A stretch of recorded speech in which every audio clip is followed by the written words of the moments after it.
कविताको शीर्षक राखेको छु मैले आज लेख्न खोजेको छु म एक भुइँ मान्छे।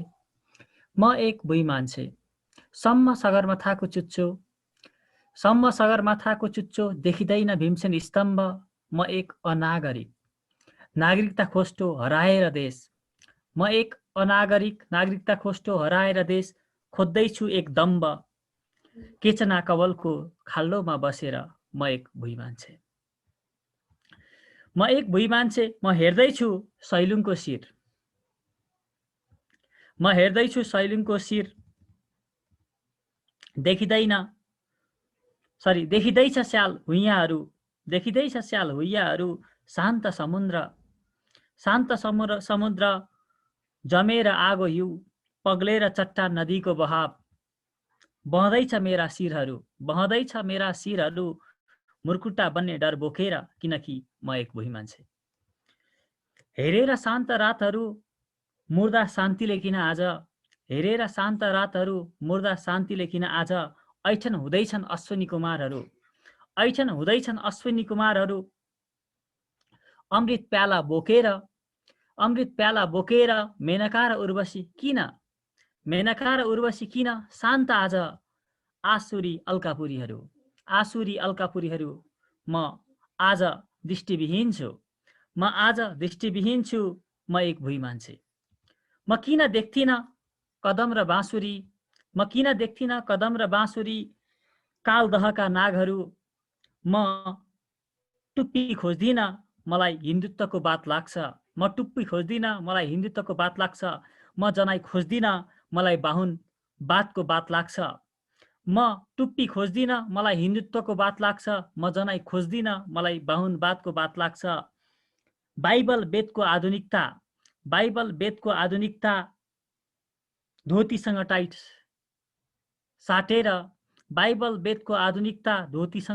साटेर आधुनिकता खोज्नु छ, म एक भुइँ मान्छे। महेन्द्रमालाको रिसमा मुन्दुमलाई फालेर, भौतिकतासँग मौलिकता साटेर लड्नु छ मेरो एकल शत्रु, देशभित्रको देश, म एक भुइँ मान्छे। धन्यवाद। धन्यवाद सागरजी, राम्रो भिन्नात्मक कविता आएको छ। यसपछि अन्तिम पालो मेरै छ। मेरो पालो पछि आदरणीय दाजु यादव भट्टराईले टिप्पणी सहित आफ्नो कविता सुनाउनु हुनेछ। उहाँको कविता सुन्न नपाएको धेरै दिन भएको छ। पहिले म मेरै भन्छु, अन्तिममा उहाँलाई पाला दिने हो। म मरे भने, कविताको शीर्षक म मरे भने। चट्टान फोरेर उम्रिएको बिरुवा पनि एक दिन अवश्य ओइलाउनेछ। चट्टान फोरेर उम्रिएको बिरुवा पनि एक दिन अवश्य ओइलाउनेछ। मृत्युनामामा हस्ताक्षर गरेर जन्मिएको म बबुरो कुनै दिन मरे भने। मेरी आमा, मेरा बाबा, मेरी प्रिया र अन्य अनेकौं सम्बन्धहरू, मेरा हात यही हुनेछन्, मेरा गोडा यही हुनेछन्, मेरो शरीर यही हुनेछ, मेरा प्रिय र अप्रिय वस्तुहरू यही हुनेछन्। फगत आत्मा र शरीर विच्छेद भएको त्यो क्षण मलाई सम्झिदिए पुग्छ, फलानु पनि थियो है भनिदिए पुग्छ। म हिँड्ने बाटो पनि यही हो भनिदिए पुग्छ। मेरा छाडिएका असरल कामहरू देखेर आफ्ना काम सम्हालिदिए पुग्छ। मेरा छाडिएका सरल कामहरू देखेर आफ्ना काम सम्हालिदिए पुग्छ। उपरान्त मेरा नाममा सामाजिक सञ्जालका भित्ताहरू नपोतिउन्। उपरान्त मेरा नाममा सामाजिक सञ्जालका भित्ताहरू नपोतिउन्। श्रद्धाञ्जली नलेखियोस्, किनभने सामाजिक सञ्जाल चलाउने मेरा हात र हेर्ने मेरा आँखा यही छाडिएका हुन्छन्। सामाजिक सञ्जाल चलाउने हात र हेर्ने मेरा आँखा यही छाडिएका हुन्छन्। आत्मा स्वरूप मलाई आत्माले सम्झिदिए पुग्छ, अन्यथा बर्बाद हुनेछ। मेरै डरले पढ्ने मेरा विद्यार्थीहरू गृह कार्य गर्न छाड्नेछन्। मेरै आशामा बाँच्ने निमुखाहरू निराश हुनेछन्। मैले कर्जा तिर्नुपर्ने साहुहरू अत्यासिनेछन्। मलाई कर्जा तिर्नुपर्ने आसामीहरू बेफिक्री हुनेछन्। यो कोरोना कहरमा सबैभन्दा ठुलो कुरा त फलानु पनि मरेछ भन्ने खबरले बाँच्नेको मनोबल कमजोर बन्न सक्छ। रोगी र वृद्धहरूको टेक्ने लाठी भाँचिन सक्छ। मलाई सम्झने र माया गर्ने मित्रहरूको धड्कन रोकिन के बेर। मलाई घृणा गर्ने शत्रु पनि त होलान्। खुसीको त्यो उद्वेगमा बिचराहरू ननिसासियोन्। त्यसैले मेरो मृत्युको खबर कतै नगरिदिनु। कमसे कम सामाजिक सञ्जाललाई सुइँकै नदिनु। मलाई सुटुक्क मर्न दिनु, ताकि म मेरा शत्रु र मित्रहरूका हृदयमा, आफन्त र परायहरूका सान्निध्यमा युग युग बाँचिरहन सकौँ, युग युग बाँचिरहन सकौँ। धन्यवाद। अब मैले आदरणीय दाजु यादव भट्टराईलाई आफ्नो कविता र आजको कार्यक्रमको टिप्पणीका लागि हार्दिक अनुरोध गर्दछु। त्यसपछि कार्यक्रममा भएका कमी कमजोरीहरू प्रति पनि म सबै सामु क्षमा याचना गर्दछु। धन्यवाद। धन्यवाद सोम सर। सबैभन्दा पहिले मेरो आवाज सुनिँदैछ? सुनिँदैछ प्रश्न। सबैभन्दा पहिले म सोम सर प्रति यो झरनासञ्चार.com प्रति हार्दिक आभार व्यक्त गर्छु, कृतज्ञता व्यक्त गर्छु। नियमित रूपमा झन्डै 1 वर्ष अगाडिदेखि नै यहाँले यस सञ्चार यो प्रविधि मार्फत यहाँले यो सञ्चार आफ्नो यो झरनासञ्चार.com-लाई सक्रिय बनाउनु भएको छ। धेरै पटक संवादहरू पनि भए, कुराकानीहरू पनि भए। यहाँका योजनाहरूबाट म पनि जानकार छु भन्ने अधिकार राख्छु म। र मलाई आज यो भूमिकामा साथीहरूसँग यसरी जोडिने यो अवसर दिनुभयो, त्यसका निम्ति म झरनासञ्चार.com र तपाईँ सोमनाथ सरलाई हार्दिक आभार व्यक्त गर्छु। फेरि पनि म त्यस्तो अब टिप्पणी गर्ने यो अत्यन्तै कठिन काम हो।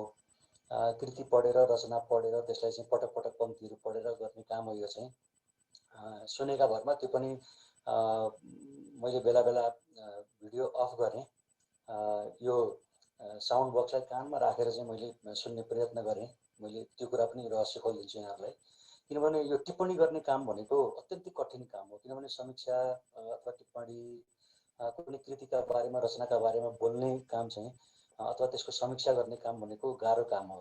यो यस कारणले पनि गाह्रो हो कि रचनाकारले एउटा मानसिकता बोकेर रचना गर्छ र त्यसलाई पाठकहरूले आफ्नो ढङ्गले बुझ्ने अधिकार हुन्छ।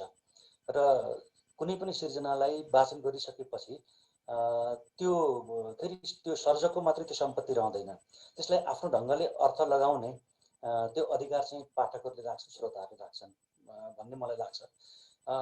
एकदमै एकै पटकमा सुनेर अनि यो कृतिहरूका बारेमा अथवा रचनाका बारेमा, कविताका बारेमा टिप्पणी गर्ने यो मलाई जिम्मा लगाइदिनु भएको छ। म त्यसबाट पन्छिन चाहन्न र मैले सरसर्ती सुन्दाखेरि बुझेको कुरालाई एउटा पाठकको हैसियतले, एउटा श्रोताको हैसियतले मात्रै म राख्छु। सबभन्दा पहिले गोविन्द प्रसाद काफ्ले सरले बा भन्ने शीर्षकको कविता प्रस्तुत गर्नुभयो र यो उहाँको कवितामा बालाई सर्वस्व बनाएर प्रस्तुत गरिएको छ। मैले यति बालाई सर्वस्व बनाइएको छ भनेर भनिरहँदाखेरि फेरि अरू व्याख्या गर्नु सायद पर्दैन, हैन? बा अभिभावक हो, बा चाहिँ एउटा मार्गदर्शक हो। बाका हामी जन्मेदेखि, हैन, हाम्रो चाहिँ नजन्मैदेखिका चाहिँ हामी जमिनमा, हामी धरतीमा नाउँदैदेखिका बासँग हाम्रा सम्बन्धहरू हुन्छन् र त्यो बालाई जुन एउटा बिम्बका रूपमा हामीले वास्तविक जीवनमा प्राप्त गर्छौँ, त्यो बाको आशीर्वाद हामीलाई चाहिँ हाम्रो जीवनकालभरि प्राप्त हुन्छ।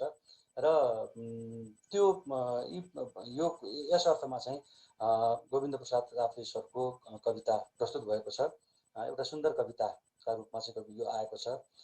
त्यसै गरी प्रकाश मणि दाहाल सरको चाहिँ उहाँका धेरै लामो उहाँसँगको सङ्गत रह्यो मेरो।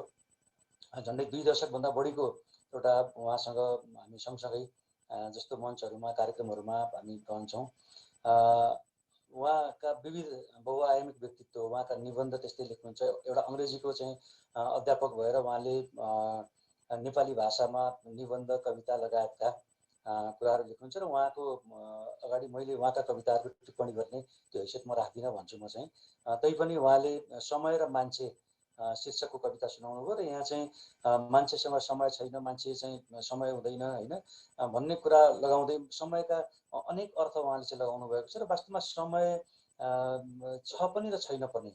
समयको महत्त्व बुझ्नेहरूका लागि समय अत्यन्तै कम छ र समयको महत्त्व नबुझ्नेहरूका लागि समय प्रशस्त हुन्छ होइन। त्यस अर्थमा चाहिँ यो समयलाई समयसँग मान्छेका गुनासाहरू समयसँगै हुन्छन्, गर्न सक्नेहरूका लागि पनि र नसक्नेहरूका लागि पनि। र ती मान्छेका असन्तुष्टिहरूलाई उहाँले यो कवितामा व्यक्त गर्नुभएको छ। समयलाई सदुपयोग गर्नुपर्छ भन्ने यो कविताको अन्तर्चेत हो भन्ने मलाई लाग्छ। त्यसै गरी जानुका ढुङ्गेलज्यूको कोरोनाको कहर, यो एउटा यो कविता कोरोनाको सङ्क्रमण होइन, यसले चाहिँ अहिलेको भयावह यो विश्व परिवेशमा हामीले जसरी सङ्क्रमण भोगिरहेका छौँ, यो दोस्रो लहर हामीले भोगिरहेका छौँ, तेस्रो लहरको हामी कुरा सुनिरहेका छौँ र यो प्रसङ्गमा चाहिँ कसैलाई पनि यसले छोडेन।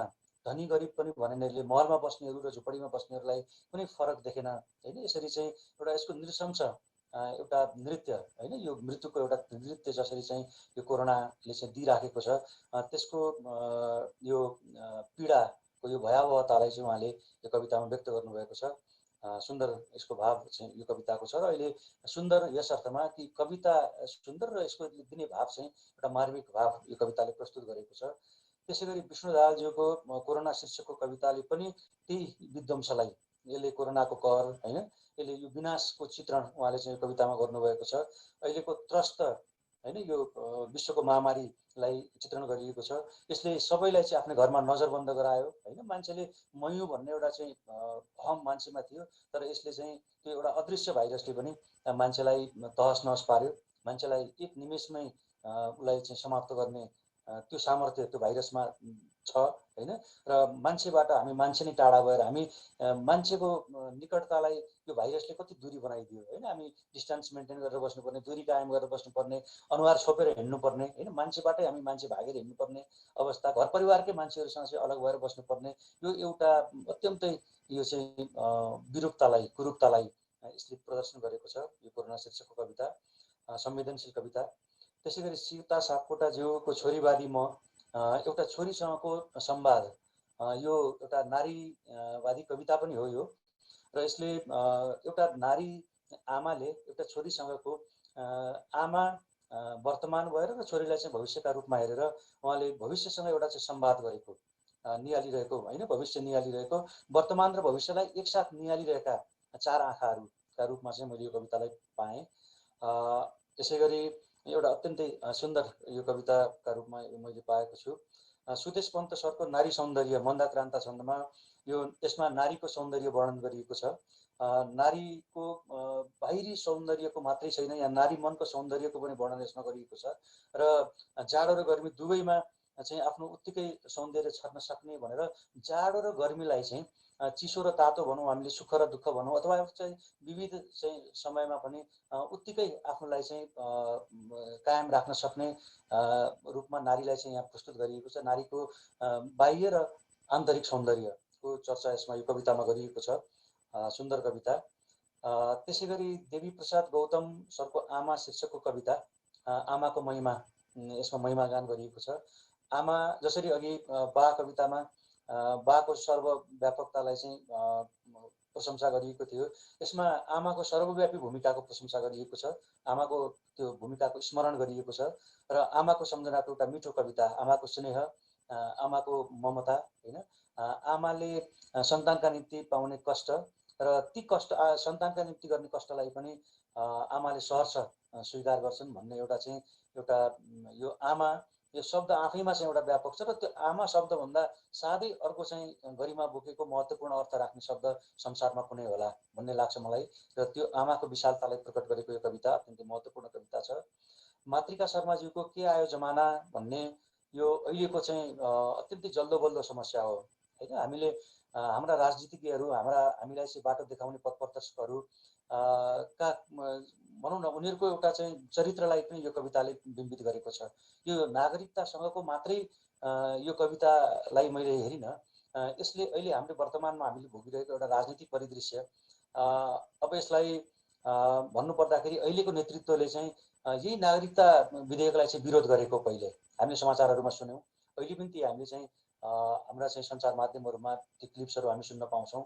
र अहिले चाहिँ यो नागरिकताको एकाएक अध्यादेशबाट यो आएको छ र यसले यसमा यो कवितामा नागरिकतालाई बिम्ब बनाएर होइन, अब यो हामी जन्मने बित्तिकै नेपाली जो बाबुआमा नेपाली छन्, नेपालमै जन्मेको हो, एउटा जन्मसिद्ध नागरिकता प्राप्त गर्नका लागि हामी 17 वर्षको उमेर हामीले पुरा गर्नुपर्छ भने अहिले चाहिँ यो आमा भनौँ न नागरिकताबाट चाहिँ हामीले एउटा विदेशीसँग विवाह गरेको एउटी भनौँ न नेपाली नारीको सन्तानलाई चाहिँ हामीले तत्काल नागरिकता दिने एउटा चाहिँ यो प्रावधान यो आएको छ। अहिले पनि यसका अब अहिले आजभोलि पनि यो बहसको विषय छ, अदालतमा यसको चाहिँ यो विषय गएको छ। यस्तो अत्यन्तै संवेदनशील विषय का प्रति हाम्रा चाहिँ नेतृत्ववर्ग चाहिँ कसरी उदासीन हुन्छन्, कसरी उनीहरूले के का निम्ति ती कुरालाई चाहिँ कहिले विरोध गर्ने र कहिले फेरि समर्थन गर्ने, यो के कारणले हो हामीले बुझ्न नसकेको एउटा चाहिँ यो विचित्रतालाई यो कविताले प्रस्तुत गरेको छ। यद्यपि यसको विषय नागरिकता हो होइन, यसले यो नागरिकता चाहिँ कसैलाई किस्तीमा राखेर बाँड्ने यो चिज होइन, बाँड्नु हुँदैन भन्ने आग्रह यसमा गरिएको छ र अत्यन्तै संवेदनशील। यसले दूरगामी रूपमा चाहिँ हाम्रो समाजलाई, देशलाई होइन, हाम्रो प्रगतिलाई, हाम्रो भविष्यलाई यसले कुन बाटोमा लैजान्छ भन्ने कुरा चाहिँ एउटा अहिले अत्यन्तै यो रहस्यात्मक छ भन्ने बोधको यो कविताका रूपमा मैले पाएको छु।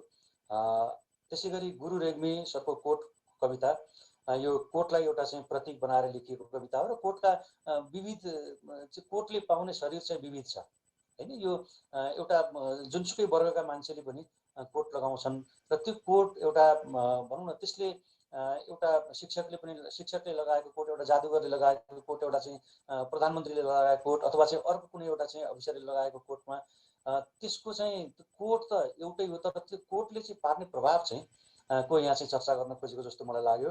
त्यस कारणले यो कोटको चाहिँ रवाफ, कोटको चाहिँ प्रयोगको विविधतालाई चाहिँ यसले चाहिँ विषय बनाएको छ। सागर पराजुली सरको म एक भुइँ मान्छे भनेर उहाँले आफूलाई अत्यन्तै सानो मान्छेका रूपमा प्रस्तुत गर्नुभएको छ। तर यो कवितामा चाहिँ समाजका विसङ्गत पक्षलाई हामीलाई कहिले पनि ठुलो हुन नदिने एउटा चाहिँ त्यस्तो चाहिँ एउटा समाजको यो विसङ्गत पक्ष, समाजका विकृतिहरू होइन, यो जातीयता, धर्म हामी कति रूपमा चाहिँ हामी बाँडिएका छौँ र हामीलाई त्यसले चाहिँ कतातिर लाँदैछ भन्ने एउटा चाहिँ अहिलेको नेपालीहरूको चाहिँ एउटा विभाजित वर्तमान अवस्थाको चित्रण उहाँको कविताले गरेको छ भन्ने मैले ठाने। र अन्तमा सोमनाथ दाहाल सरले म मरेँ भनेर अत्यन्तै एउटा चाहिँ मृत्युलाई चाहिँ बिम्ब बनाएर लेख्नुभएको कविता छ र यो मृत्यु भित्र जीवन छ होइन। मृत्यु म कहिलेकाहीँ विद्यार्थीलाई भन्ने गर्छु, मेरो मृत्यु चाहिँ मेरो जन्म म मरेपछि चाहिँ मेरो जन्म हुन्छ भन्ने गर्छु म चाहिँ, र विद्यार्थीलाई त्यसको परिभाषा म दिन्छु कहिलेकाहीँ। किनभने जीवन चाहिँ नश्वर छ, यो धरतीमा जन्मेका सबै प्राणी होइन, त्यसै गरी वनस्पतिहरूको पनि अन्त्य निश्चित छ, त्यो अन्त्य हुनैपर्छ किनभने सृष्टि भएपछि त्यसको अन्त्य हुन्छ। त्यस कारणले चाहिँ अब यो हामी चाहिँ मर्छौँ, तर चाहिँ हामीले जीवनलाई चाहिँ एउटा सार्थकतातिर लैजानुपर्छ, सार्थक जीवन बाँच्नुपर्छ भन्ने उहाँको कवितामा त्यो भाव चाहिँ म पाउँछु। मान्छे मर्छ तर मान्छेको योगदान बाँच्छ, मलाई मेरा कर्महरूमा म बाँच्न चाहन्छु भन्ने उहाँको चाहिँ आशय छ मलाई। अनि सँगसँगै उहाँले चाहिँ यो आडम्बरको विरोध गर्नुभएको छ, मृत्युलाई चाहिँ आडम्बर नबनाऊ भन्ने उहाँको आग्रह छ। जसरी सामाजिक सञ्जालमा मृत्युका अहिले मात्रै पनि हामीले यो केही समय यता यो हप्ता 10 दिनभित्रको सामाजिक सञ्जालमा फेसबुकमा हामीले अत्यन्तै मृत्युका ती कति श्रृङ्खलाहरू चाहिँ हामी भोगिरहेका छौँ। हाम्रा आफन्तहरू, हाम्रा नजिकका मान्छेहरू, हामीले चिनेका मान्छेहरू, हाम्रा आफन्तहरूले चिनेका मान्छेहरू, हाम्रा निकटका मान्छेहरूले चिनेका अरू आफन्तहरूको मृत्युको यो चाहिँ भयावहतालाई चाहिँ हामीले अत्यन्तै पीडादायी रूपमा चाहिँ झेलिरहेको अवस्था छ। र यसलाई चाहिँ जसरी यो मृत्युलाई चाहिँ विज्ञापन नबनाऊ होइन, म शान्त रूपमा मर्न चाहन्छु तर म सार्थक मृत्यु मर्न चाहन्छु, म मेरा योगदानहरूमा चाहिँ म बाँच्न चाहन्छु भनेर उहाँले अन्ततः जीवनलाई चाहिँ सार्थक बनाउनुपर्छ, हामीले कर्म गर्नुपर्छ। किनभने मान्छेको जन्मपछिको एउटै मात्रै ज्ञात सत्य भनेको मृत्यु हो र मृत्यु निश्चित छ र त्यो मृत्यु अगावैको यो समय जस्तो छोटो छ। हामीले अघि हामी झन्डै 1 घन्टाभन्दा बढी भयो हामी जोडिएको र हामीले 1 घन्टाको आयु चाहिँ हामीले गुमाइसक्यौँ। तर यो 1 घन्टाभित्र हामीले वार्तालाप गरिरहेका छौँ, कविता सुनिरहेका छौँ होइन, जीवन र जगतका बारेमा हामीले चाहिँ विमर्श गरिरहेका छौँ। यो हाम्रो उपलब्धि हो। त्यसकारणले प्रत्येक हाम्रो क्षणलाई चाहिँ यो छुट्टिँदै गरेको जीवनबाट छुट्टिँदै गरेको समयलाई हामीले सदुपयोग गर्नुपर्छ भन्ने यो विश्वास उहाँले चाहिँ कवितामा व्यक्त गर्नुभएको छ। त्यसकारणले यो चाहिँ मृत्युको कविता शीर्षक म मरेँ भन्ने राखे तापनि यो चाहिँ अमरताको कविता हो भन्ने मलाई लाग्छ र यो जीवनको कविता हो। यो मृत्युलाई चाहिँ बिम्ब बनाएर उहाँले जीवनबोधको कविता लेख्नुभएको छ।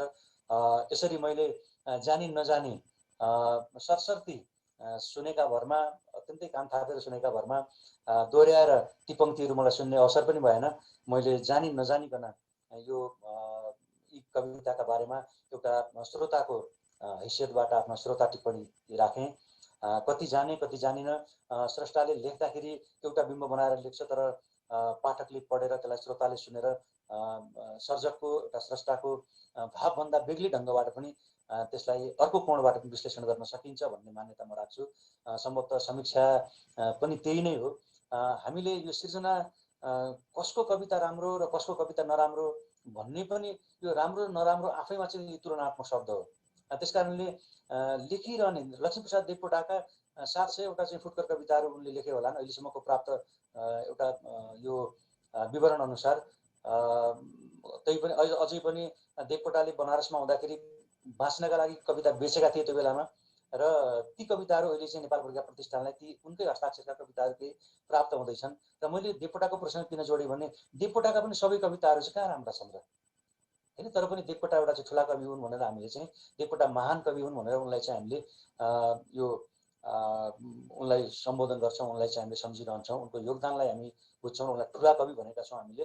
त्यसकारणले स्रष्टाले निरन्तर रूपमा आफ्नो कविता योभन्दा मैले यो कविता लेखेर एकपटक कविता लेखिसकेपछि धेरैको के हुन्छ भने कविता लेखेर कविताका ती पर्चाहरू चाहिँ फ्याँक्ने बानी हुन्छ, आफूलाई चित्त बुझ्दैन र फ्याँकिन्छ। त्यो राख्नुपर्छ भन्ने पक्षको मान्छे हो म चाहिँ। मैले स्कुलमा लेखेका, कलेजमा पढ्दाखेरि लेखेका कविताका ती कागजहरू अहिले पनि म भेट्छु र त्यसलाई त्यो बेला लेखेका ती बिम्बहरूलाई, त्यो बेला लेखेका चाहिँ कुराहरूलाई अहिले पनि मैले फेरि परिमार्जन गरेर कविता बनाएको छु। मसँगै त्यसका उदाहरणहरू छन्। त्यसकारणले लेख्दै जाने हो, अभ्यासले मान्छेलाई चाहिँ निखार गर्छ। किनभने हामी आफूले लेखेको कवितालाई चाहिँ त्यसलाई पटक पटक पढौँ। बिहान लेखेको कविता हामीले साँझ पढ्यौँ भने त्यसको चाहिँ फेरि फरक हामीले चाहिँ त्यसको अर्थ भेट्टाउँछौँ। त्यस अर्थमा कविता यो अभ्यास गर्ने हो। राष्ट्रकवि माधव घिमिरेले भन्नुहुन्थ्यो आजभोलि तुरुन्तै कविता लेख्छन् कविहरू, तुरुन्तै छाप्नको हतार हुन्छ, तुरुन्तै सुनाउनको हतार हुन्छ, मञ्चमै जानको हतार हुन्छ, मलाई त एउटा श्लोक चाहिँ बनाउन महिनौँ लाग्छ भन्नुहुन्थ्यो। र हामी कैयौँ पटक उहाँकामा जाँदाखेरि उहाँले ती कवितामा चाहिँ खेलिरहनुहुन्थ्यो, तिनै पङ्क्तिमा खेलिरहनुहुन्थ्यो। त्यसै कारणले राष्ट्रकविका पङ्क्तिहरू कालजयी छन्, जहिले पढ्दाखेरि पनि उत्तिकै त्यसले महत्त्व दिन्छ। त्यस कारणले कवितालाई चाहिँ हामीले अब कतिपय कविताहरू क्षणिक हुन्छन्, कुनै विषयमा लेखिन्छन्, त्यो तत्कालका लागि त्यसले चाहिँ एउटा वाहवाही दिन्छ। तर कालजयी कविताहरू लेख्नका लागि त्यसले दिने शब्द, त्यसको अर्थ, त्यसको भावलाई हामीले त्यसमा खेल्न सक्ने त्यो सामर्थ्य पनि हामीले आफै भित्रबाट चाहिँ हामीले निकाल्नुपर्छ भन्ने मलाई लाग्छ। त्यस कारणले यो सबै अभ्यास हो। भनिन्छ प्रतिभा, व्युत्पत्ति र अभ्यास एउटा साहित्यकार हुनका लागि चाहिँ ती मानक मानिन्छन्। कसैसँग प्रतिभामा जन्मजात प्रतिभा हुन्छ, तर त्यो धेरै साधना उसले गर्दैन, राम्रा कविताहरू लेख्छ। कसैसँग मैले के लेखेँ ठिक र बेठिक छुट्याउने सामर्थ्य हुन्छ र उसले त्यस आधारमा चाहिँ कविताहरूलाई चाहिँ अर्थपूर्ण बनाएर लेख्छ। र कसैले चाहिँ साधना गरेर पनि कवि बन्ने थुप्रै कविहरू छन्। साधनाले कवि बनाउँछ। मान्छेभित्र भएको प्रतिभालाई हामीले आफैभित्र भएको प्रतिभालाई पनि हामीले चिन्न सक्दैनौँ। त्यस कारणले अरूका सुन्ने र अरूका कविताहरू पढ्ने र त्यसपछि आफूले त्योभन्दा फरक म कसरी लेख्न सक्छु भन्ने नै यो कविता लेख्दै जाँदाखेरि राम्रो बन्छ भन्ने मलाई लाग्छ। मैले अलिक बढी बोलेँ कि सोमसर? अब साह्रै प्रेरक कुरा, मन कहाँ छोयो भने थोरै अब एउटा कविता सुनाऊ मैले। एउटा कविता सुन्ने हो। अब यहाँलाई लाग्दो कविताका बारेमा यसरी व्याख्या गर्छ, कविता पढाउँछ, तर चाहिँ यसले लेखेको पनि कविता पनि त्यस्तै रहेछ भन्नु होला। अरूका टिप्पणी गर्न र कविता लेख्न सिर्जना जारी गाह्रो काम हो, एकदमै गाह्रो हुन्छ, कठिन हुन्छ सिर्जना गर्न। मैले एउटा कविता सुनाउँछु। मैले वाचन गर्ने कविताको शीर्षक हो इच्छाहरूको आरोहण। इच्छाहरूको आरोहण। एक्कासी खस्छ घाम जब र पोखिन्छ आँगनभरि, म त्यही घामका पत्रहरूमाथि आमाले सुकाएका उज्याला सपनाहरूको बिस्कुन हेरिरहेको हुन्छु। एक्कासी खस्छ घाम जब र पोखिन्छ आँगनभरि, म त्यही घामका पत्रहरूमाथि आमाले सुकाएका उज्याला सपनाहरूको बिस्कुन हेरिरहेको हुन्छु। पग्लिन खोज्छन् एक पसर घामको रापले मेरा हिउँ इच्छाहरू, पग्लिन खोज्छन् एक पसर घामको रापले मेरा हिउँ इच्छाहरू, छिनमै छरपष्ट भएर पुग्छ पर पर, उठाउँदै गरेको अन्जुलीभरिको घाम र ओर्जेल पर्दै जान्छ उज्यालो। छिनमै छरपष्ट हुन्छ, छिनमै छरपष्ट भएर पुग्छ पर पर, उठाउँदै गरेको अन्जुलीभरिको घाम र ओझेल पर्दै जान्छ उज्यालो। जब हराउँदै जान्छन् घामका छिर्काहरू, एकाएक निराश हुन्छन् मेरा भुइँ इच्छाहरू। झर्दै गर्दा घामका टुक्राहरू छिनमै छिनभरमै पस्छन् बादलभित्र अँध्यारो भएर र ध्वाँसो पोतिन्छ मनभरि। म खोजिरहेको हुन्छु एक्कासी खसेको त्यही एक टुक्रा घाम, बेवारिस लडिरहेको हुन्छ जो मेरै वरिपरि। म खोजिरहेको हुन्छु एक्कासी खसेको त्यही एक टुक्रा घाम, बेवारिस लडिरहेको हुन्छ जो मेरै वरिपरि। नियमित जस्तै बनेको छ जिस्किनु अँध्यारोसँग, घाम बिनाको आकाश भुइँमै झरेर पसारिएको छ लमतन्न। मेरै आँगनमा खसेको घाम मेरो हुन सकेन कहिल्यै, मेरै आँगनमा खसेको घाम मेरो हुन सकेन कहिल्यै। कहिले ढल्छन् होला मेरै आँगनमा तिमीले निर्माण गरेका घाम सेक्ने अग्ला पर्खालहरू, कहिले ढल्छन् होला मेरै आँगनमा तिमीले निर्माण गरेका घाम सेक्ने अग्ला पर्खालहरू, र बग्छन् कहिले कञ्चन नदी भएर मेरा चट्टानी इच्छाहरू। म पर्खिरहनेछु, म पर्खिरहनेछु बेस क्याम्पमा बसेर अन्तिमसम्म, म पर्खिरहनेछु बेस क्याम्पमा बसेर अन्तिमसम्म मेरा इच्छाहरूको हिमाल आरोहण। म पर्खिरहनेछु बेस क्याम्पमा बसेर अन्तिमसम्म मेरा इच्छाहरूको हिमाल आरोहण।